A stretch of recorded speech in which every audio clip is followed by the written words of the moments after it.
नमस्कार दोस्तों, आत्मबोध में आपका स्वागत है। श्री भागवत गीता का 18वां अध्याय चल रहा है। तामस पुरुष निद्रा आदि को क्यों नहीं छोड़ता भगवान? इनको सुख मिलने के कारण ही नहीं छोड़ता। वह सुख क्या है भगवान? हे भरतवंश, उस सुख के भी 3 भेद तू मेरे से सुन। जिस सुख में अभ्यास से रमण होता है और जिससे दुखों का अंत हो जाता है, ऐसा वह परमात्म विषयक बुद्धि की प्रसन्नता से पैदा होने वाला जो सुख संसारिक आसक्ति के कारण आरंभ में जहर की तरह और परिणाम में अमृत की तरह होता है, वह सात्विक सुख है। और राजस सुख कौन सा होता है भगवान? जो सुख इंद्रियों के द्वारा विषयों के संबंध से आरंभ में अमृत की तरह और परिणाम में जहर की तरह होता है, वह राजस सुख है। और तामस सुख कौन सा होता है भगवान? निद्रा, आलस्य और प्रमाद से उत्पन्न हुआ जो सुख आरंभ में परिणाम में स्वयं को मोहित करने वाला होता है, वह तामस सुख है।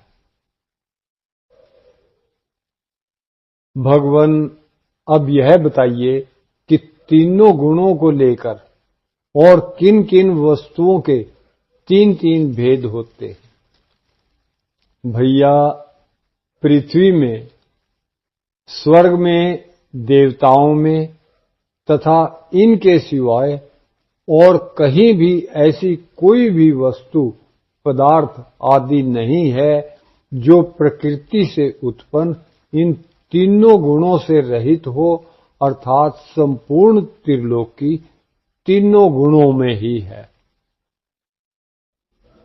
इन गुणों से छूटने का उपाय क्या है भगवान? हे परम तप, इस संसार में ब्राह्मण, क्षत्रिय, वैश्य और शूद्र, इन चारों वर्णों का विभाग मनुष्य के स्वभाव से उत्पन्न हुए गुणों के अनुसार ही किया गया है। अतः अपने अपने वर्ण के अनुसार नियत कर्म करना ही गुणों से छूटने का उपाय है। ब्राह्मण के कौन से कर्म हैं भगवान? मन का निग्रह करना, इंद्रियों को वश में करना, धर्म पालन के लिए कष्ट सहना, बाहर भीतर से शुद्ध रहना, दूसरों के अपराध को क्षमा करना, शरीर मन आदि में सरलता रखना, वेद शास्त्र आदि का ज्ञान संपादन करना, यज्ञ विधि को अनुभव में लाना और परमात्मा वेद आदि में आस्तिक भाव रखना, ये ब्राह्मण के स्वाभाविक कर्म हैं। और क्षत्रिय के कौन से कर्म हैं भगवान? शूरवीरता, तेज, धैर्य, प्रजा के संचालन आदि की विशेष चतुरता, युद्ध में कभी पीठ न दिखाना, दान देना और शासन करने का भाव, ये क्षत्रिय के स्वाभाविक कर्म हैं। वैश्य के कौन से कर्म हैं भगवान? खेती करना, गायों की रक्षा करना और शुद्ध व्यापार करना, ये वैश्य के स्वाभाविक कर्म हैं। और शूद्र के कौन से कर्म हैं भगवान? चारों वर्णों की सेवा करना, यह शूद्र का स्वाभाविक कर्म है। अपने अपने स्वाभाविक कर्मों को करने से क्या होता है भगवान? अपने अपने स्वाभाविक कर्मों में निष्काम भाव से तत्परता पूर्वक लगा हुआ मनुष्य परमात्मा को प्राप्त कर लेता है। अपने स्वाभाविक कर्मों में लगा हुआ मनुष्य जिस प्रकार परमात्मा को प्राप्त होता है, उस प्रकार को तू मेरे से सुन। जिस परमात्मा से संपूर्ण संसार पैदा हुआ है और जिससे यह संपूर्ण संसार व्याप्त है, उस परमात्मा का अपने कर्मों द्वारा पूजन करके मनुष्य सिद्धि को प्राप्त हो जाता है। अपने ही कर्मों का अनुष्ठान क्यों करें भगवान? भैया, जिसका अपने लिए निषेध किया गया है, परंतु उसमें बहुत से गुण हैं। ऐसे गुण युक्त परम धर्म से अपना दोष युक्त धर्म श्रेष्ठ है, क्योंकि स्वभाव से नियत किए हुए स्वधर्म रूप कर्म को करता हुआ मनुष्य पाप का भागी नहीं होता।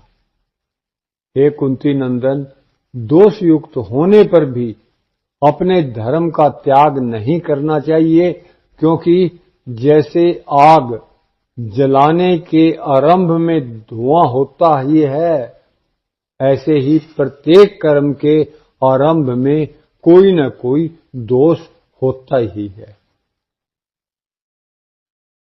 कर्मों का आंशिक दोष भी न लगे, ऐसा कोई और भी उपाय है क्या भगवान?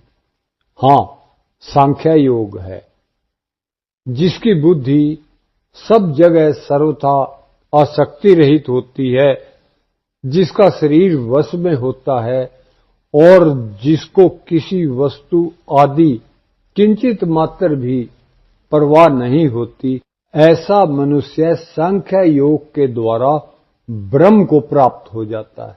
अर्थात उसके सब कर्म अकर्म हो जाते हैं और उसे कर्मों का आंशिक दोष भी नहीं लगता। उस ब्रह्म को प्राप्त करने का क्या क्रम है भगवान?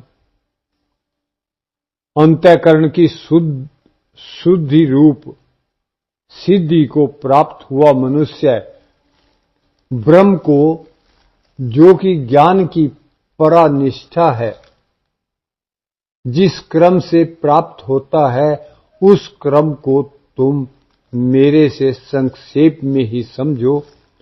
जो सात्विक बुद्धि से युक्त, वैराग्य के आश्रित, एकांत में रहने के स्वभाव वाला और नियमित भोजन करने वाला साधक धैर्य पूर्वक इंद्रियों का नियमन करके, शरीर वाणी मन को वश में करके, शब्द आदि विषयों का त्याग करके और राग द्वेष को छोड़कर निरंतर परमात्मा के ध्यान में लगा रहता है, वह अहंकार, हठ, घमंड, काम, क्रोध और परिग्रह का त्याग करके तथा ममता रहित एवं शांत होकर ब्रह्म प्राप्ति का पात्र हो जाता है। ऐसा पात्र होने पर क्या होता है भगवान? वह ब्रह्मभूत अवस्था को प्राप्त प्रसन्न मन वाला साधक न तो किसी के लिए शोक करता है और न किसी की इच्छा करता है, तथा उसका संपूर्ण प्राणियों में समभाव हो जाता है। ऐसे साधक को मेरी पराभक्ति प्राप्त हो जाती है। पराभक्ति प्राप्त होने से क्या होता है भगवान? उस पराभक्ति से वह मैं जो कुछ हूं और जैसा हूं, उस तरह मेरे को तत्व से जानकर तत्काल मेरे में प्रविष्ट हो जाता है। आपकी प्राप्ति का और भी कोई बढ़िया उपाय है क्या भगवान? हाँ, बहुत बढ़िया उपाय है। वह क्या है महाराज? जो अनन्य भाव से मेरा आश्रय लेता है, वह भक्त सदा सब कर्म करता हुआ भी मेरी कृपा से निरंतर रहने वाले अविनाशी पद को प्राप्त हो जाता। तो मुझे क्या करना चाहिए भगवान?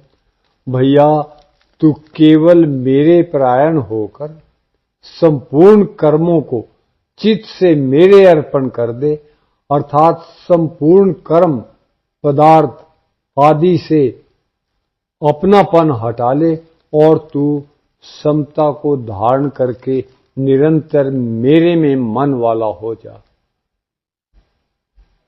आप में मन वाला होने से क्या होगा भगवान? मेरे में मन वाला होने से तू मेरी कृपा से संपूर्ण विघ्न बाधाओं को तर जाएगा। परंतु अगर तू अहंकार के कारण मेरी बात नहीं मानेगा तो तेरा पतन हो जाएगा। पतन कैसे होगा भगवान? अहंकार का आश्रय लेकर तूने युद्ध न करने का जो निश्चय किया है, तेरा वह निश्चय झूठा है, क्योंकि तेरा क्षत्रिय स्वभाव तेरे को युद्ध में लगा ही देगा। हे कुंती नंदन, अपने स्वभाव जन्य कर्म से बंधा हुआ तू मोह के कारण जो युद्ध नहीं करना चाहता, उसको तू क्षत्रिय स्वभाव के परवश होकर करेगा। आज के लिए इतना काफी है जी। अब आपका भी फर्ज बनता है वीडियो को सब्सक्राइब करें, लाइक करें और शेयर करके भगवान कृष्ण के इस उपदेश को जन जन तक पहुंचाएं। बहुत बहुत शुक्रिया जी, बहुत बहुत धन्यवाद।